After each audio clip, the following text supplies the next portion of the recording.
ces pièces ont été collectées sur les marchés à Pékin au tout début du XXe siècle par Paul Pelliot, qui avait été envoyé en mission en Chine à l'origine pour collecter des documents écrits en chinois. Et qui il a été le témoin en fait de la révolte des Boxers, donc était un mouvement xénophobe en fait, qui secouait la Chine à cette époque-là, et des destructions des bâtiments, des temples. Et il a repéré que sur des étals de marché, encore une fois, des statuettes comme ça du bouddhisme tibétain étaient en vente. Et il a donc acheté ces statuettes. Et il va donc les envoyer au centre de l'école française d'Extrême-Orient, qui à l'époque était à Hanoï. Donc ces objets vont être un temps exposés dans un pavillon d'exposition qui est à Hanoï, mais celui-ci va être dévasté par un typhon en 1903. Et il va ensuite être dans 3 bâtiments successifs à Hanoï au cours des pérégrinations des locaux de l'école française d'Extrême-Orient, jusqu'à ce que finalement soit fondé le musée Louis Finot de Hanoï en 1933.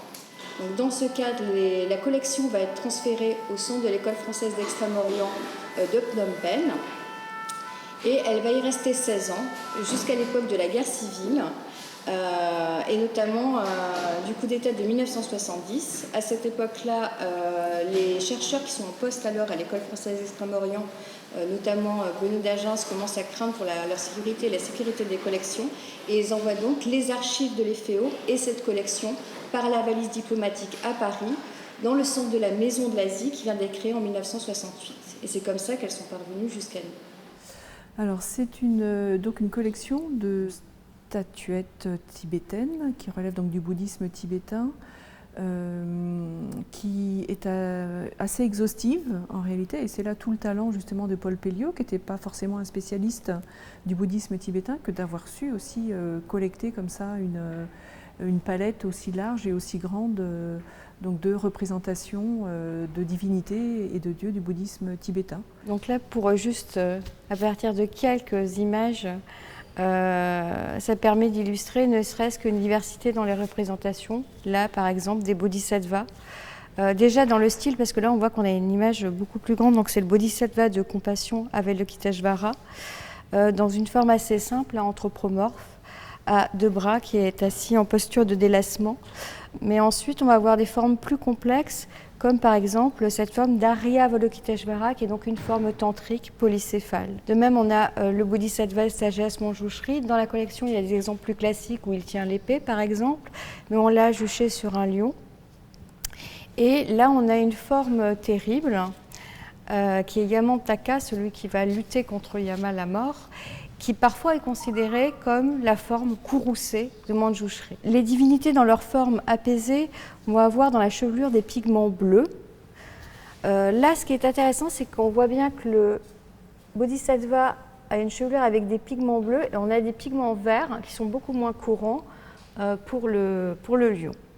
Et en revanche, les divinités courroucées, donc évidemment cette rage n'est pas orientée vers le dévot, mais vers les ennemis de la foi, ça s'exprime par une chevelure hérissée et également des pigments vermillons dans la chevelure, les sourcils, qui expriment la fureur de l'image.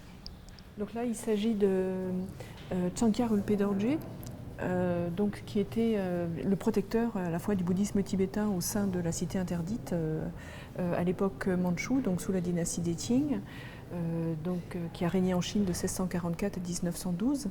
Et nous avons 2 pièces en fait le représentant dans cette collection, dont celle-ci qui est la mieux préservée.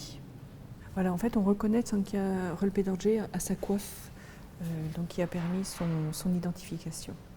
Alors en fait, ce qui est intéressant, c'est que malheureusement, tous les attributs étaient amovibles, donc on en conserve peu, mais cette image-là conserve son arc, qui est un des attributs caractéristiques de cette forme de Manjushri.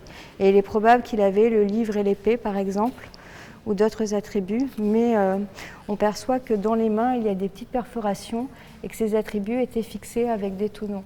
Il est évident qu'en fait, qu'il faut continuer à mener des recherches, aller voir dans les archives justement de la cité interdite, observer les listes en fait, de présents échangés lors des missions tributaires pour déterminer si ce genre d'objet faisait partie des objets échangés.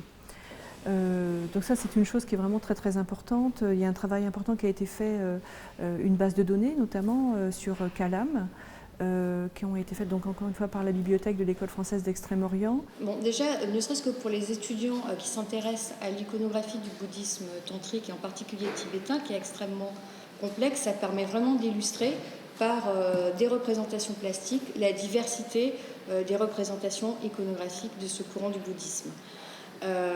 Certaines pièces ont des iconographies qui ne sont pas forcément habituelles, qui mériteraient d'être approfondies. Ce qui est intéressant aussi, c'est qu'on observe qu'elles ne viennent pas toutes du même atelier. Donc il est probable qu'une grande partie d'entre elles viennent d'ateliers qui étaient à Pékin, peut-être dans le palais, mais il est possible que d'autres viennent peut-être du Tibet. En tout cas, il y a vraiment différentes factures dans ces images et il y a une étude stylistique qui peut être intéressante à réaliser. Elle conserve aussi, un point intéressant, c'est qu'elle conserve pour certaines leur dépôt de consécration, ce qui est assez rare, et d'autres comportent des inscriptions, donc c'est aussi intéressant pour connaître plus spécifiquement le contexte dans lequel elles ont été créées.